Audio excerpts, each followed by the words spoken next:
This lesson is going to dig into theoretical probability. The theoretical probability right here is what should happen, what mathematically should happen in an event. We can mathematically find the probability of any event. Event is another vocabulary word. So event is an outcome or a group of outcomes.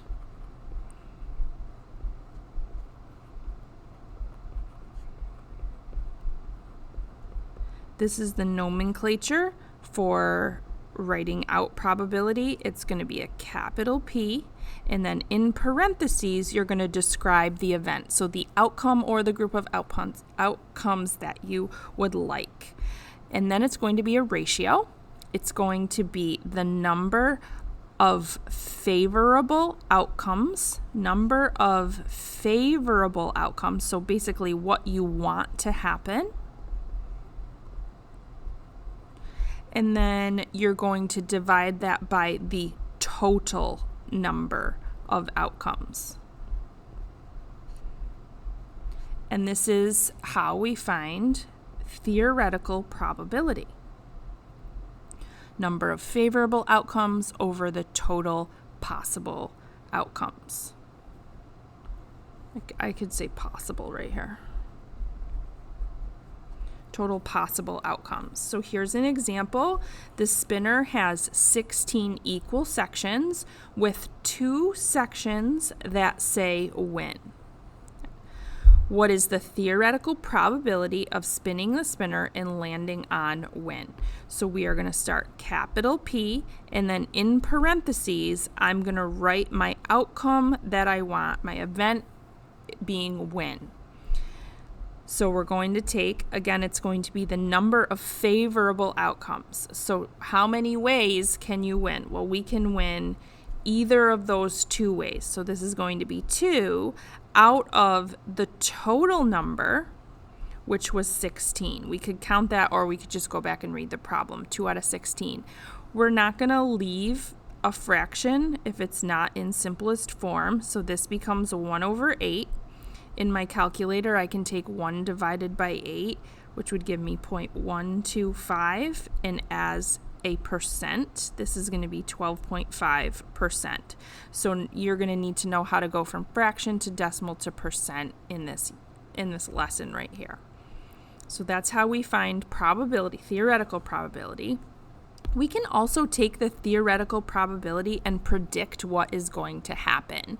So using the spinner, if we say, well, 500 people are going to take a spin and we want to know the probability, we want to know how many will win. Well, what we know this right here, we know 1 out of 8 will win.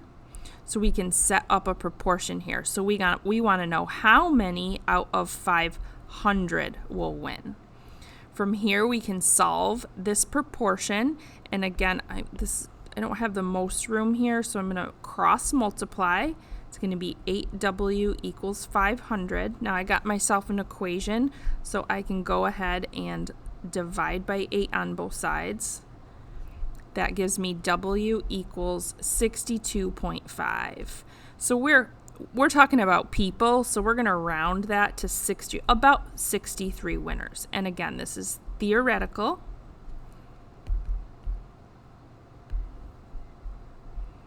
And that's how you use theoretical probability to predict something is going to happen. So one more example.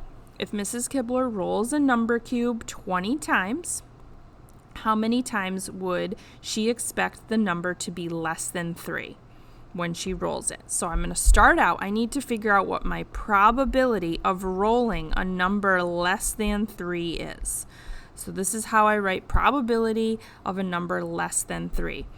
And again, this is going to be the number of favorable outcomes. So how many ways can I roll less than 3? Well, I can roll a 1, a 2, and that's it, because 3 is not less than 3. So I have 2 ways. So this is going to be 2 ways that I can win. Out of how many? Well, there's 6 sides. Again, I'm going to simplify this fraction here. Now I can predict, right? I'm going to roll this 20 times. So I know 1 out of every 3 times I will roll a number less than 3. So I can set up a proportion. So I want to know how many out of 20. And if it helps, you can label these. So this would be 1 time you get less than 3 out of a total of 3. Cross multiply, that's going to give me 3x equals 20. Divide by 3 on both sides. This is going to give me 6.6 repeating. So again, I can't get a 3 a fraction of a time, so we're going to call this about 7 times.